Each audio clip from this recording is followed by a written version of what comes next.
Assalamualaikum warahmatullahi wabarakatuh. Saya Via Noviani dari kelompok 6. Di sini saya akan mempresentasikan tentang peran guru dalam manajemen sekolah untuk memenuhi mata kuliah Education Administration. Tugas guru dalam profesi. Guru berada di garda terdepan dan sentral pelaksanaan pengajaran yang dibutuhkan keprofesionalan dalam menjalankannya. Guru profesional akan dapat menyelenggarakan PBM atau proses belajar mengajar yang bersih dan menyenangkan, sehingga dapat mendorong kreativitas pada diri siswa. Guru profesional dituntut memiliki kode etik, yaitu norma tertentu sebagai pegangan yang diakui serta dihargai oleh masyarakat. Kode etik merupakan landasan moral dan pedoman tingkah laku yang dijunjung tinggi oleh setiap anggotanya. Guru memiliki otonomi khusus, dapat mengatur diri sendiri, memiliki sikap mandiri dalam melaksanakan tugas. Guru membuat keputusan dan dapat mempertanggungjawabkan keputusan tersebut. Profesionalisme bukan sekedar menguasai teknologi dan manajemen, tapi lebih merupakan kepada sikap pengembangan profesionalisme lebih dari seorang teknis, bukan hanya memiliki keterampilan yang tinggi,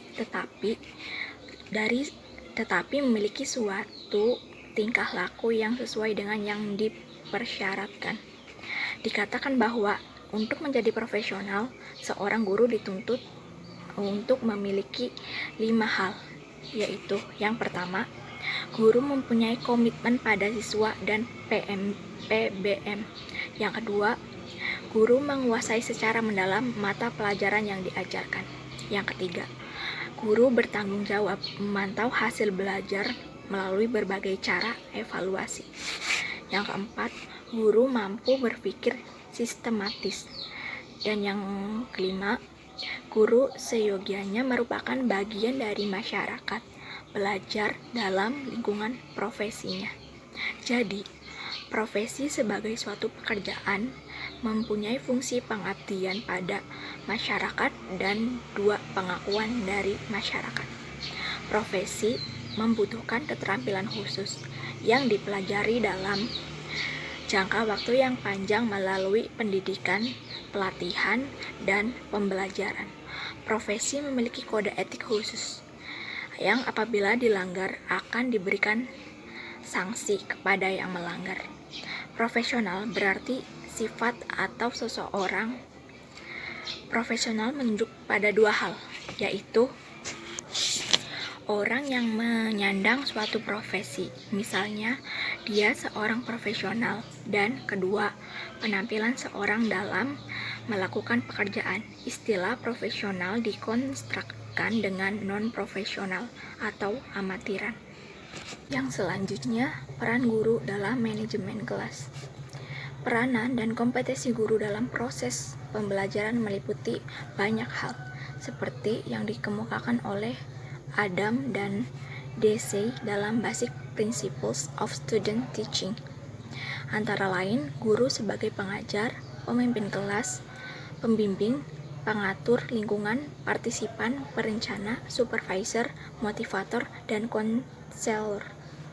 Peningkatan kemampuan dan keahlian guru dalam bidang subjek, matter, dan teknologi pembelajaran adalah esensial ketika kondisi sekolah semakin kompleks seperti ukuran rombongan belajar semakin membengkak, beban mengajar dan belajar semakin intensif dan ekstensif, sumber dan fasilitas pembelajaran semakin modern, tingkat stres dan keterlinasian siswa semakin menggejala, dan prosedur kerja semakin perlu dipercanggih.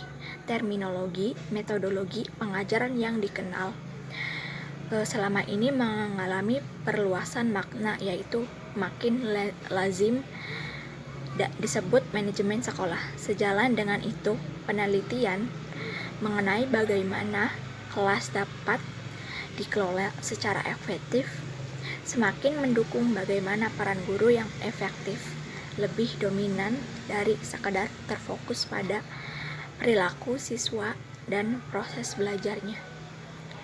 Perilaku siswa dalam belajar dan proses pembelajaran itu sendiri adalah penting.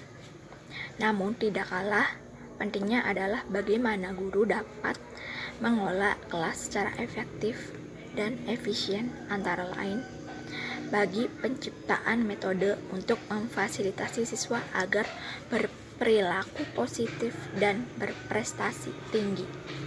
Dalam hasil riset yang digelar sekitar tahun 1980-an hingga tahun 1990-an, secara ringkas dapat dijelaskan mengenai faktor atau area keterampilan terpusat dengan manajemen kelas yang efektif. Kelima faktor tersebut adalah: yang pertama, pengembangan solidaritas, pemahaman personal atau psikologi siswa dan kebutuhan belajar. Yang kedua, pemapanan hubungan positif antar guru dan siswa untuk membantu menemukan kebutuhan dasar psikologis siswa.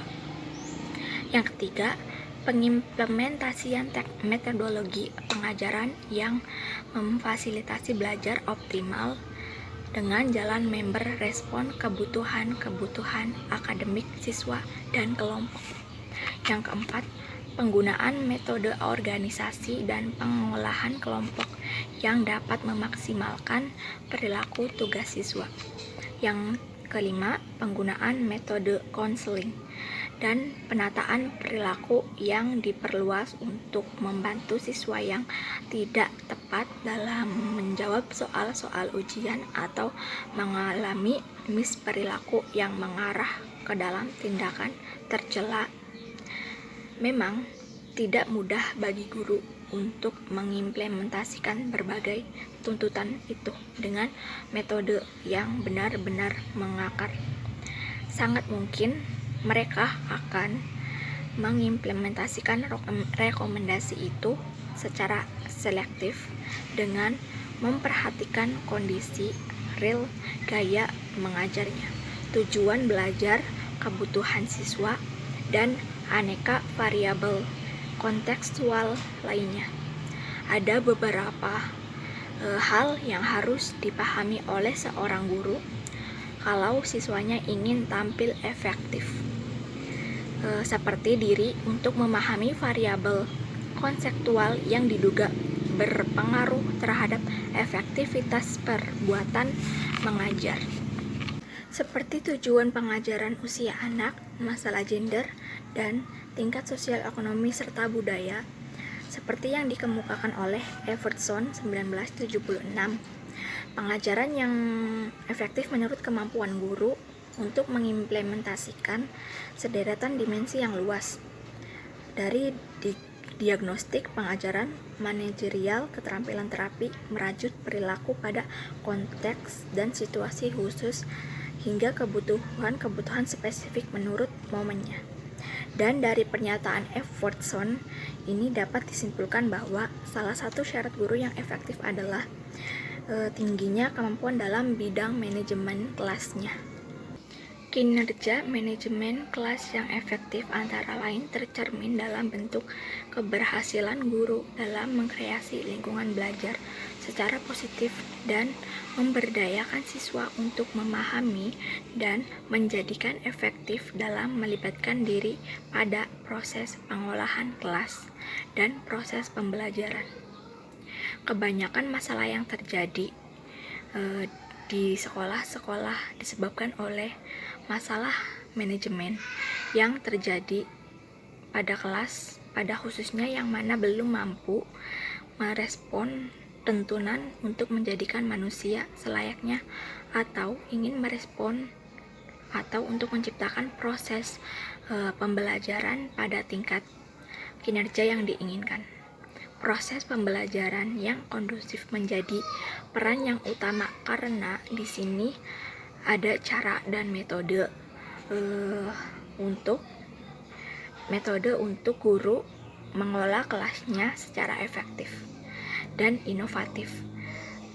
Hasil penelitian yang relatif kontemporer mengenai manajemen kelas merekomendasikan beberapa metode inovatif atau orientasi baru yang menjadi fokus kerja manajemen kelas. Saya rasa cukup sekian presentasi yang dapat saya sampaikan. Kurang dan lebihnya saya mohon maaf. Wabillahi taufiq walhidayah. Wassalamualaikum warahmatullahi wabarakatuh.